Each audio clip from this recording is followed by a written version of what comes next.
les réponses bibliques. C'est pour ça que ça va restaurer beaucoup de familles qu'on raté.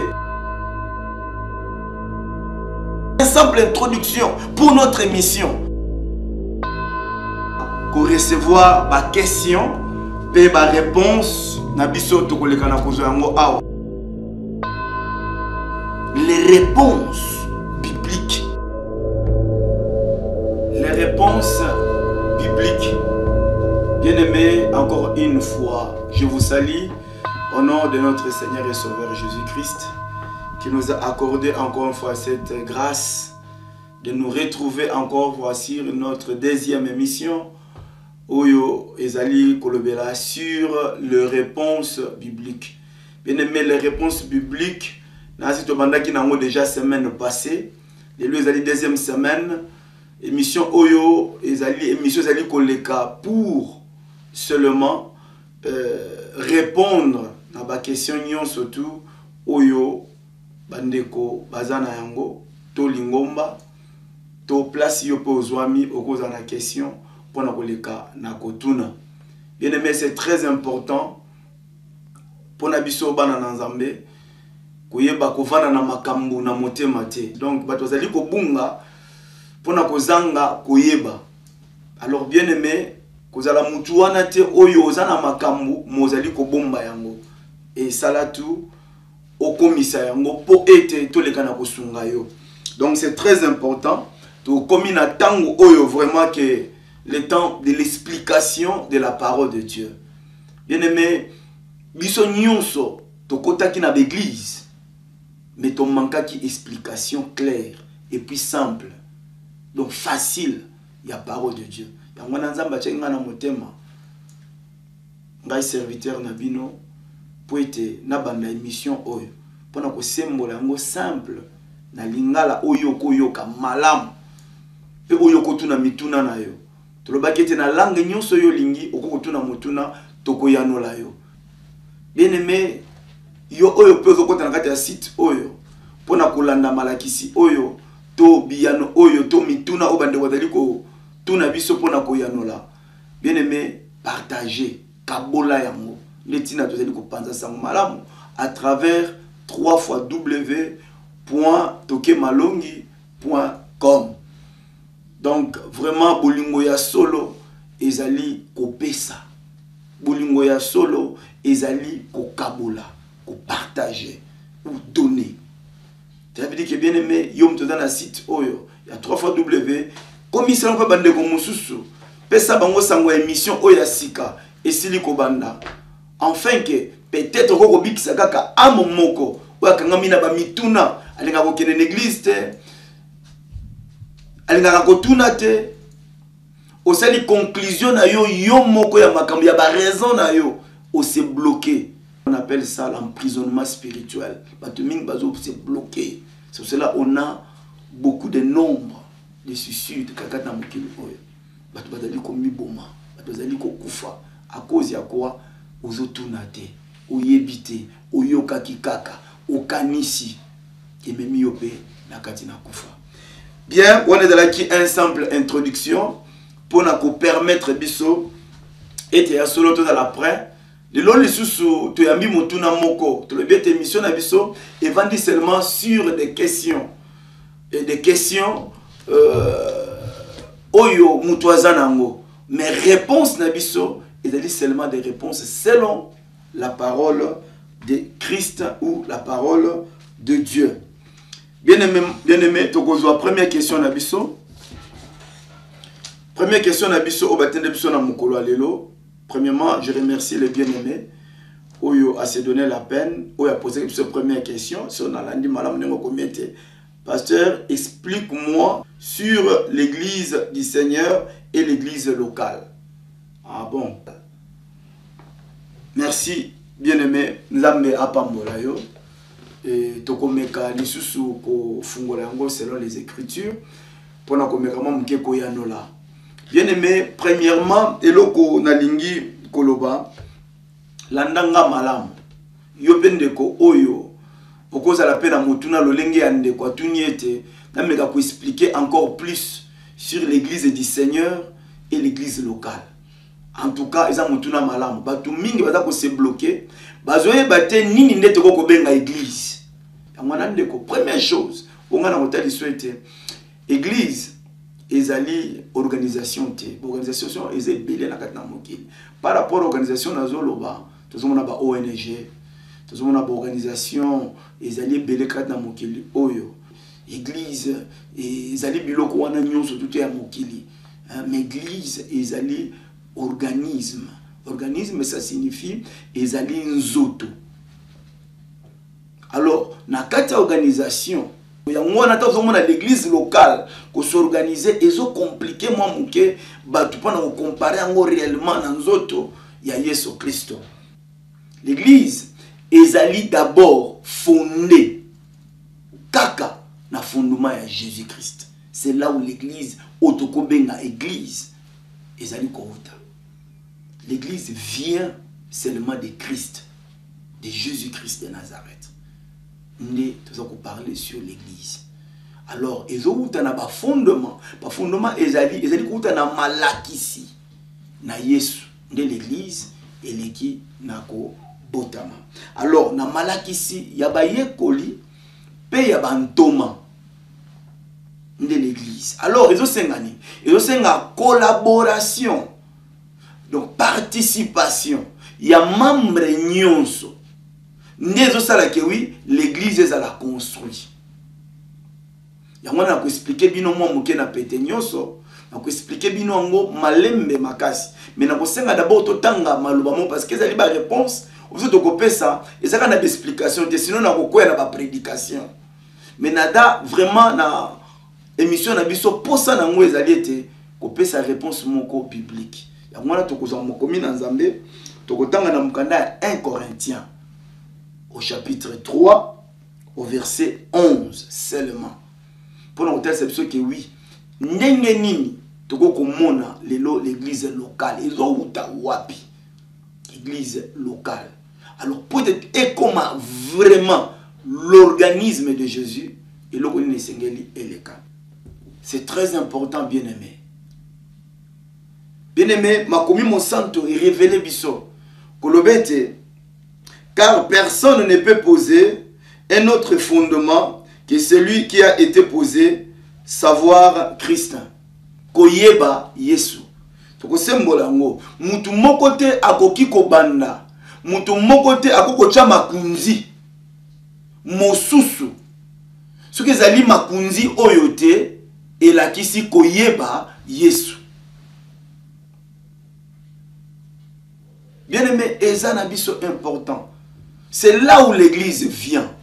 On est là symbolisé pour notre kotala. Na ko pesa bino mosusu elingo la tsabilo koni. Nous t'a biso premièrement, et loko dali ko tungisa bato mingi lelo. Et dali ko sala passe tozo ebate et loko ni to dali ko benga église. Église, ce n'est pas un bâtiment. Église. Na ko t'a bino comment to ko koma na bâtiment o to dali ko mona. Peut-être Bachengonga, Bakomi église telle, au ministère international de la réconciliation, au Bethel, au peut-être luthérienne, au peut-être catholique, au peut-être méthodiste. Nous surtout, au besoin de ce sont des bâtiments. Vraiment, il y a un l'église Oyo, l'église de Jésus, Christ, l'église universelle. Non, il y a un mais tu côté na posindo pour na révéler bino. Alors pour toi comme en église ou on ba commis. Il y a on essaie de comprendre tout d'abord fondement ce qu'on appelle Christ. Oazali Yesu Masia. Alors comment ça se passe? Nenge nini ezali koleka. Alors on a comme comment mke ko pesa bino exemple moko ya mke o ko permettre biso poto le cas na ko comprendre. Bien-aimé dans le Seigneur. Na kupesa liboso lisolo o ezota sabso ndenge nini to yambaka Yesu. Na ningi to réfléchir moké sur l'acceptation de Jésus. Bien-aimé, cela veut dire premièrement il faut que la parole vienne. Lilobe sengeli eya epai na yo. Liloba nini? Liloba Yesu Christ. Sango malamu. Tango sango malamu ekomeli moto. Voilà la première étape. Mutu wana ayambi Yesu lokola mokonzi pe mobikise parce que accepter liloba wana. Alors directement nzambe na mawana ye azui mutu wana a incorporé mbala moko l'église locale, non l'église spirituelle premièrement. Mais ça n'a pas exception. Par exemple, ce qui moutouana, on a expliqué madame comprendre maloba na nzambe. Ce qui moutouana, elle ko kufa to avec na état moko déjà ko tika mokili oyo. Par exemple, na koyamba Yesu mbala moko moutouana kati motema na ye. Ça signifie que notre bien-aimé na koyamba Yesu mbala moko a s'incorporer na corps ya Christ pe ake na lisekwa.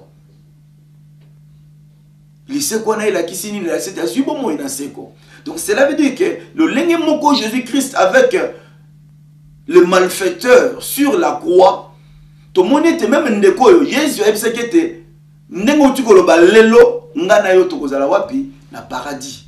Ça signifie que ezali na exception na batu oyo bazali koyamba Yesu Masia et na ba poussière à seconde ezali koya bazotika mokili oyo. Alors batu wana badali kozwa bomo na seko et puis bazoko kende mbala moko na bokonzi na likolo. Donc ba formé déjà par ya corps du Christ. Donc toko benga bango église mbala moko ba formé parce qu'ils ont accepté la parole de Christ mbala moko. Alors maintenant je reviens na zongi na kotalisa o ezali église locale. Place problème à ma casse c'est zawana. Alors est-ce que membre ton mutu ou dans l'église locale a quoi appartenir directement à l'église spirituelle? Je le dis, bamisusu oui, bamisusu non. Pourquoi? Pourquoi Dieu nzambe na mawana ye azali ko incorporer biso na l'église locale premièrement? C'est là où travaille ya makasi ezali ko salema. Place batu ba comprendre kité yangwana to kotanga sumo komi na nzambe pona kofungola biso mwa muke na bisika wana. Bien aimé, nous allons lire encore une fois dans le livre de Éphésiens au chapitre 2 au verset 20. Teoka makomi mosanto elobi na biso lolenge nini. Vous êtes été édifiés sur le fondement des apôtres, des prophètes. Jésus-Christ lui-même était la pierre angulaire. Gloire à Dieu. Bien aimé, abalobi na biso boye que tozalaki édifié na fondement ya ba Thomas pe ya ba prophète. Parce que Yesu Kristo ye mokonde libanga ya talo. Ye mokonde fondement ou la pierre angulaire. Ye mokonde Yesu Kristo. Alors, processus de sika o ezali boye. Nata ko expliquer moi na pété point de tola na malam. Premièrement bien aimé, oyebi tina nini l'église locale existe. C'est pour notre édification. Et sika wa pesengli to kinde koye kola siko nzambe poto koma l'organisme de Jésus. Poto koma nzoto na Yesu ozana besoin d'église. Bako sa yote bien aimé. Bato mingi bazolanda ba enseignement. Bazé sabango que non, nakoki ko sambela pe na ndako. Oh l'église de maison. Mais quand on parle d'église de maison, peut-être pas besoin comprendre yango na sens mosusu. L'église de maison, c'est seulement l'église locale. Et pas wapi nzambe. Ache bantoma, ache ba apostolo, ache ba prophète pour te ba enseigner la parole de Christ. Pour te yo olongwa, comprendre nga malam. Bien aimé, c'est très important. Surtout quand na kati na bozindo, ya kososo la maloba na nzambe. Et ça n'est pas tout ça vous allez édifier. Bien aimé, ezate na koyamba Yesu Masia na balabala et sili on s'est incorporé na kati ya corps de Christ. Je te dis que non, pas encore. Ce qui est qui pour na sali, okobiki sama. Mais pendant comme nzoto à Christ ça peut signifier vie. Donc nzoto na biso ndenge zali bozali ko vivre. Donc c'est vrai que pour vivre, l'église locale est une manifestation de l'église invisible. Cela veut dire quoi? Manifestation ya misala ya nzoto na Yesu Kristo. C'est pour cela que mutu mon côté akoko yamba Yesu lelo a dit volonté ya Nzambe mbala moko. Non. C'est dans l'église locale on nous enseigne. C'est là où le Dieu lui-même et Jésus-Christ a envoyé le Saint-Esprit pour nous enseigner, nous préparer. C'est la même chose que Jésus-Christ a fait lui-même avec les disciples. Tout le monde était à mon qui balobi ambisi mi balé badakoloba. Simon a pareil. Alléluia. Alors ça c'est le premier appel. Alors tout ça, ça signifie une église locale. Et pas besoin de besoin d'instruction. Et pas besoin de koyeko la nzambe. Besoin de kokota na bozindo koyeko la maloba na nzambe volonté en nzambe. Pour devenir quoi? Membre du corps du Christ. Pour devenir quoi? Capable d'enseigner les autres. C'est pour cela qu'il fallait d'abord l'instruction. Parce que vous devez comprendre l'exemple de l'église spirituelle de Jésus-Christ et l'église locale. L'église locale, c'est là où Moutounio soit yambiye somasi anzamba dali ko incorporer mbala moko nakati pour na édification naye. Alors cette explication est de plus loin. Réponse nabiso clé nangwa motuya mon frère yom totuni motuna oyo. Mon église signifie ceci. Yango eza clé de konyo surtout adali kolanda saisir yango ne dali réponse na yo otuni biso que non, explique-moi un peu plus sur l'église du Seigneur et l'église locale.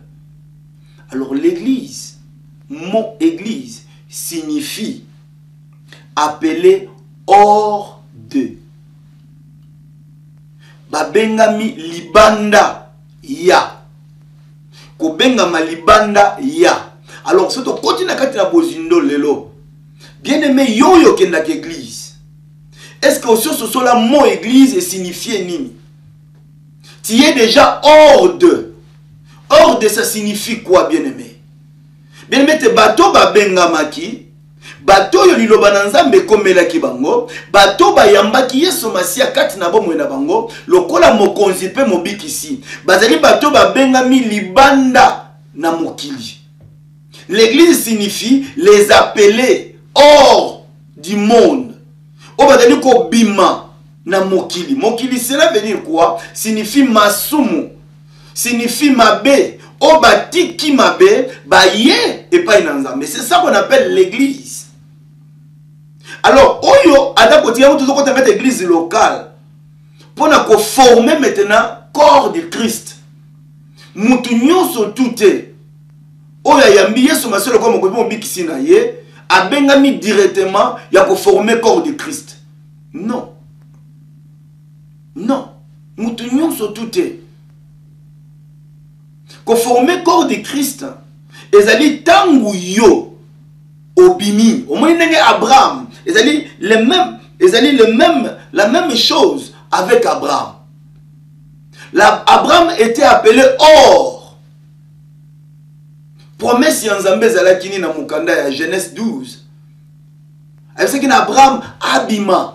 Atika libota na ye, atika papa na ye, mama na ye, atika. Cela veut dire que tokota na makomi mosanto, tozu muke na Colossiens. Pour te comprendre dans mon abozindo, c'est que ça signifie l'église. Pour quand ça te pose dans l'église locale, nous anzoto na Yesu. Non.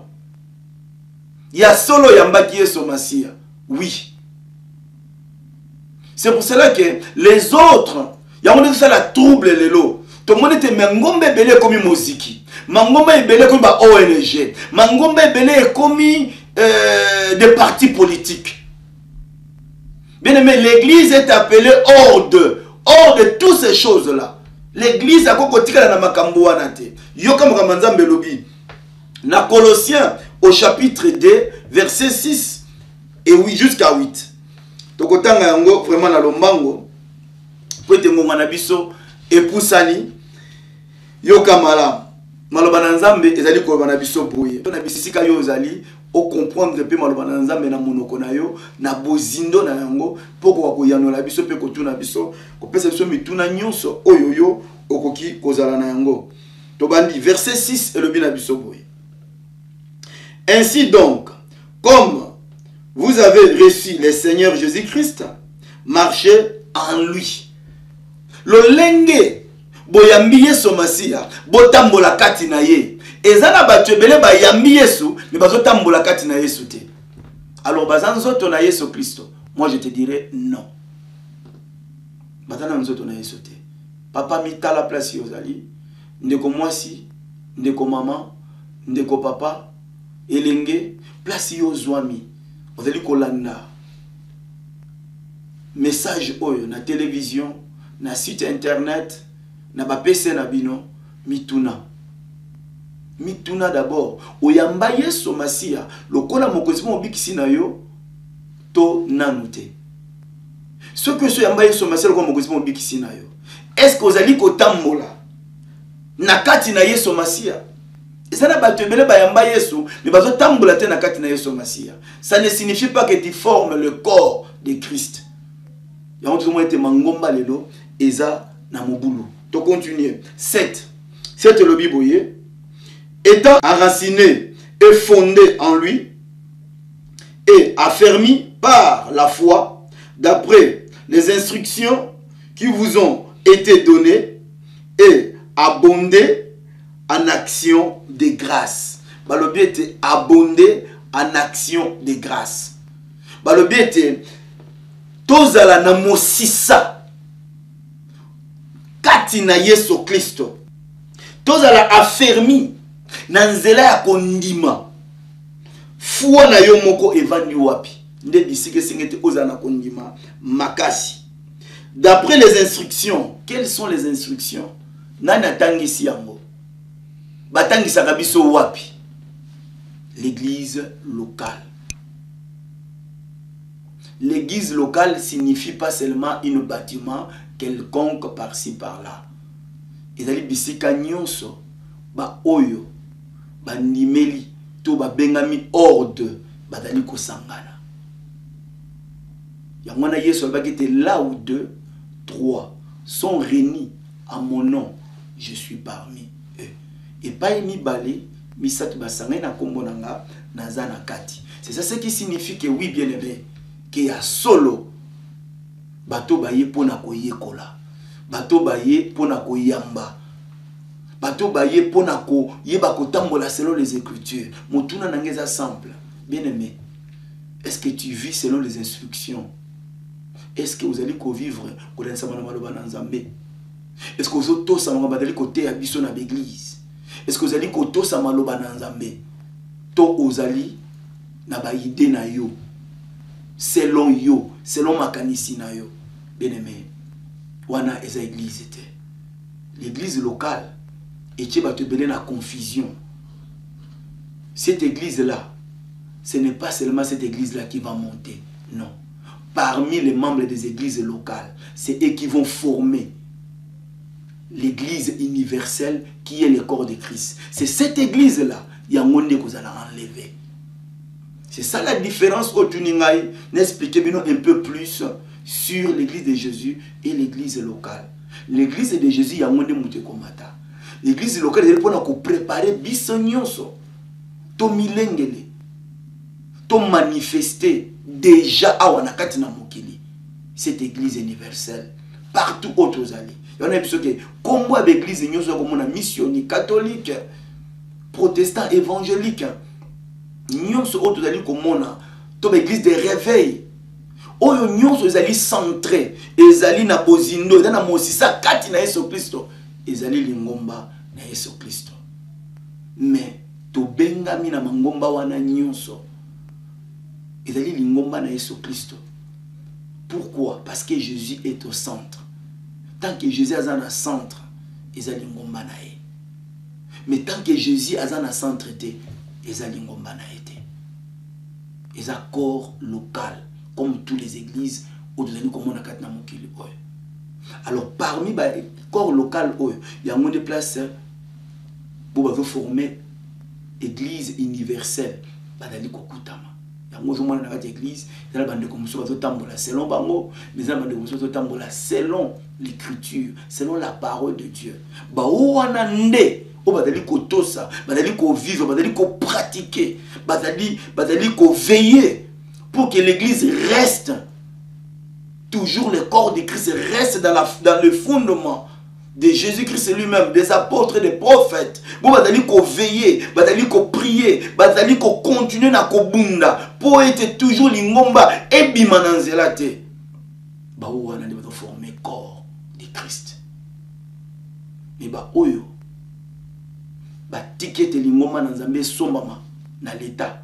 Lingoma na Nzambe e sombama na maboko ya ba antichrist. Maboko lingoma na Nzambe e koma club to association pour na kokutana. Bien aimé, to muziki ba wana nyonso bazana nzoto ya Yesu te. Bazana nu kubundana pona kokota malgré ko bayambaki Yesu. Ça va discussion belle tu vas poser la question pona ko lobete oui si quelqu'un déjà a sa yamba Yesu masi a ko perdre sa lina été. Ngana ko biso vérité lelo bien aimé na kombo na Yesu. Et ko salopage mais na biso que oui mingi o bayambaki Yesu masi lokola mokonzi po mobikisi na bango. Na mukolo na suka Yesu ko bisa bango que oui na ebibi noté. Et puis le pourquoi? C'est à cause de l'église locale. Parce que dans cette église locale, batu mususu bakubungisa. Nzela o Yesu apesaki bango pour balanda, ba fable, balanda.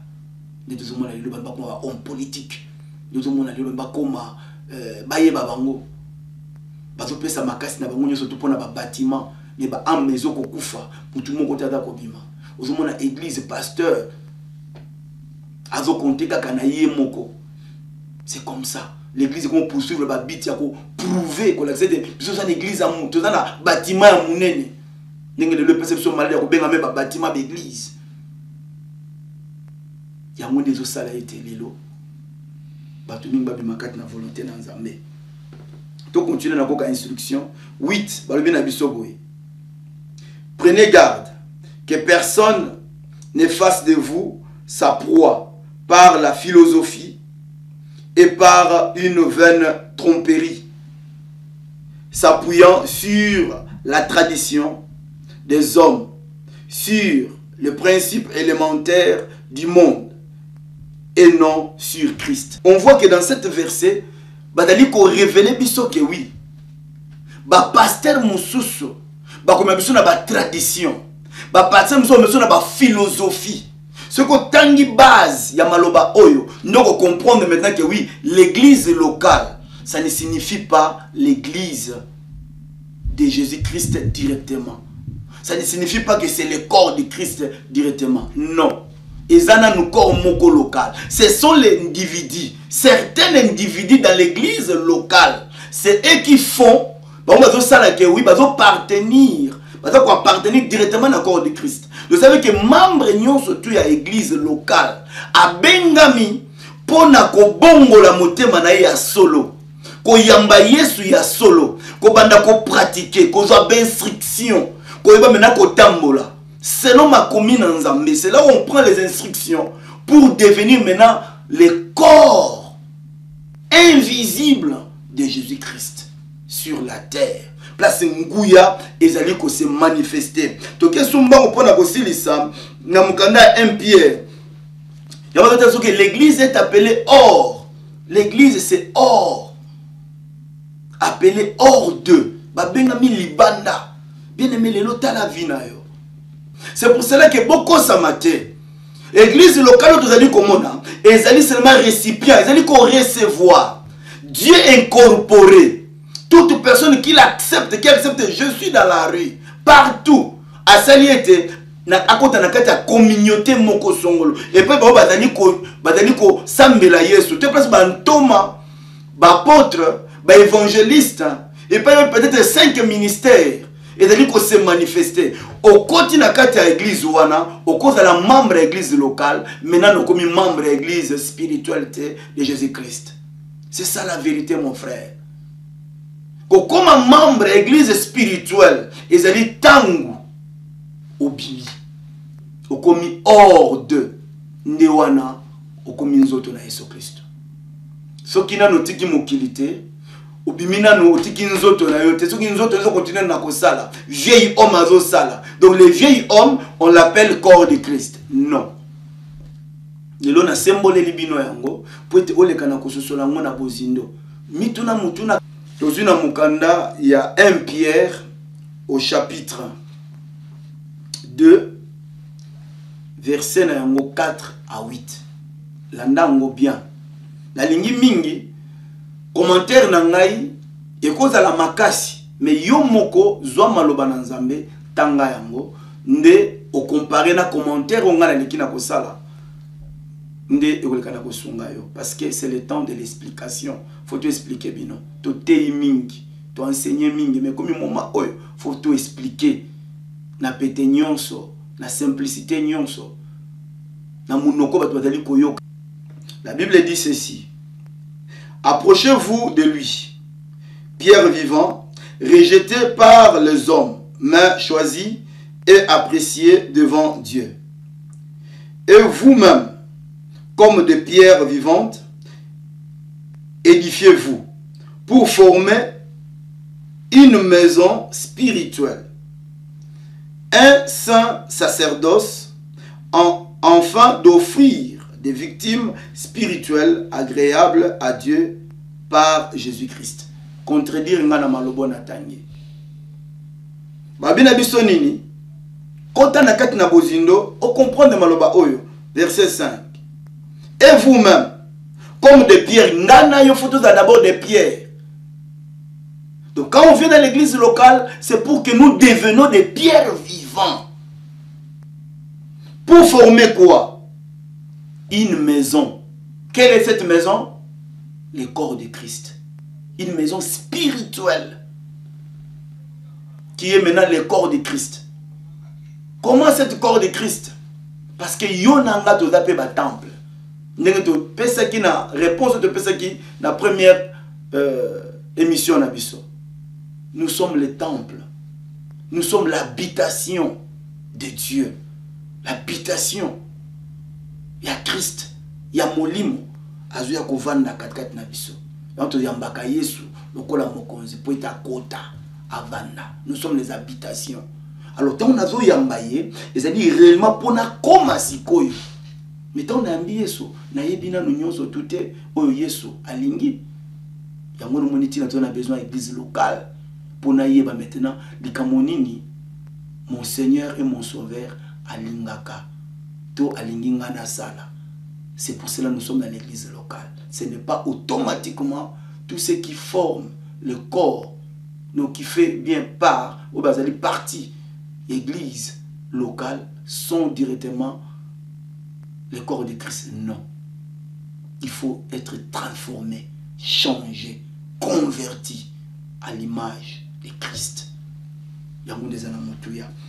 6. Car il est dit dans l'Écriture, voici, je mets en Sion une pierre angulaire, choisie, précieux, et celui qui croit en elle ne sera point confus. Yangwana tina to yambaka Yesu, fo yamba Yesu, oya kondimela Yesu dans la confité, ba problème na yo nyonso. Mais bien aimé, ce qu'on y a une église, on continue kaka na vie na yo yakala. Ce qu'on y a une église locale, on continue kaka na vie no yakala. Bien aimé, ba ko effacer comme on est dans l'Apocalypse. La Bible dit que oui, tous ces souvenirs n'engé to yambaka. Pour ne pas oublier ça sur le lingue wana to koya nango prochainement pour nous expliquer bino yango. L'honneur est donc pour vous qui croyez. Mais pour les incrédules, la pierre qu'on rejette, ceux qui bâtissent, est devenue la principale de l'angle, et une pierre d'enchopement, et une rocher de scandale. Pour naba oba boy et comme la bino scandale. Ba oba se retrouver le long dans cette église locale. Ba do se croire que oui, nous sommes au corps de Jésus. C'est faux. Corps de Jésus a bon makamutute, a tonga kamutute, a yiba kamutute, a chola kate, a zalake égoïste te, a yiba kanzambe te, a kosa kayete, a respecta kanzambe, a zana crainte. Mais mitala le loyo, bien aimé, to corriger, marche na biso. Yango lelo l'église locale ezali kofingama à cause ya bandeko oyo nyonso bazoboya ko croire na motema na bango, bazoboya ko se soumettre, bazoboya ko obéir à la parole de Dieu. Na ba obali ko vivre te na kati ya humilité. Ils y errent pour n'avoir pas cru à la parole. C'est à cela qu'ils sont destinés. Babi bako tutana. Batona bako tutana na libanga. Quel est libanga? C'est Christ. Le même Christ, il va vous rejeter. Malgré votre beaucoup des années dans l'église locale. Le Seigneur va te rejeter. Donc, bien aimé, l'église est appelée hors d'eux. Yangwana, qu'on raté l'émission au le Kanakoya. Donc, comme vraiment na souka, bien aimé, c'est le moment et c'est le temps de réviser ta foi. Il y a kota la foi na yo, il y a kota la vie na yo. Nous devons se comporter dans l'église locale. L'église locale est kosayote. Ce n'est pas l'église spirituelle. Non. C'est là où nous manifestons que réellement nous sommes les citoyens du ciel. Mais ce qui n'a noté, et vous allez mawaming. Vraiment. La suite, il y a église, pour te comprendre, pour la première fois, mon église est outil wapi. Et bimi wapi. Nana loba ki yango pona mbala liboso. Nzambe apambola bino, kimia na nzambe tambola na bino, na mabota na bino, na kombo na Yesu Kristo, ndeto bondeli. Amen.